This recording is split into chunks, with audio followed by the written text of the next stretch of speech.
സൂക്ഷ്മദർശിനി. നല്ല ഫിലിമായിരുന്നു. നല്ല ഫിലിം എന്ന് വെച്ചാൽ നസ്രിയ ബേസിലുള്ള ക്യാരക്ടർ ഉദ്ദേശിക്കാൻ നമ്മുടെ മനസ്സിൽ വരുന്ന ഒരു ഫൺ എലമെന്റ്സ് ചേർന്ന ഒരു രണ്ടുപേരുടെ ഒരു ഒത്തുചേരലാണ് ആ ഒരു മൂവിയിൽ ഞാൻ എക്സ്പെക്ട് ചെയ്ത് പോയത്. പിന്നെ ഈ ടീസറിൽ ഇത് കണ്ടപ്പോഴൊരു എന്തൊക്കെ ഹിഡൻ ഇതുണ്ടായിരുന്നു ഫീൽ ഉണ്ടായിരുന്നു. ഫൺ എലമെന്റ്സ് ഉണ്ട്, ഫൺ എലമെന്റ്സ് ഉള്ളൊരു മൂവിയാണ്. പക്ഷേ അത് അത് വേറൊരു ജേർണലിലോട്ട് ആ ഒരു മൂവി മാറും. എക്സ്പെക്ട് ചെയ്യാത്ത രീതിയിൽ ആ ഒരു കൊണ്ടെത്തിക്കുകയും ഈ പറഞ്ഞ കണക്ക് ബാക്കിയുള്ള ദീപക് ആയാലും സിദ്ധാർത്ഥ ആയാലും അഖില, പൂജ, മെറിൻ എല്ലാവരും നല്ല രീതിക്ക് അഭിനയിക്കുകയും ചെയ്തു.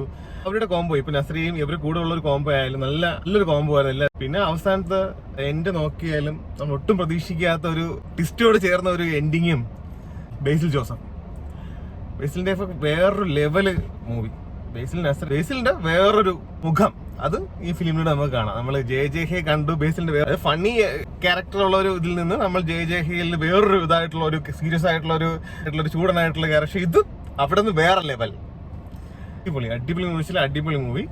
നസ്രിയുടെ ആയാൽ പോലും ഒരു ഡിഫറെന്റ് ക്യാരക്ടർ റോളായിരുന്നു. നിമിഷം ഇരിക്കുമ്പോൾ നമുക്കൊരു വെറൈറ്റി ഫീൽ ചെയ്യും. ഒരു ബേസിൽ നിന്നൊന്നും നമ്മളത് എക്സ്പെക്ട് ചെയ്യുന്നില്ല. ആ രീതിക്കാണ് അതിന് ഇതിരിക്കുന്നത്. എന്നാലും അടിപൊളിയാണ്, നല്ലൊരു ഫീൽ ഗുഡ് മൂവി. ഞാനിപ്പം ടുഡേ ഓൾസോ സെക്കൻഡ് ടൈം കാണാൻ വേണ്ടി പോവുകയാണ്. അപ്പൊ എല്ലാവരും വാച്ച് ചെയ്യുക. അടിപൊളി മൂവിയായിരുന്നു.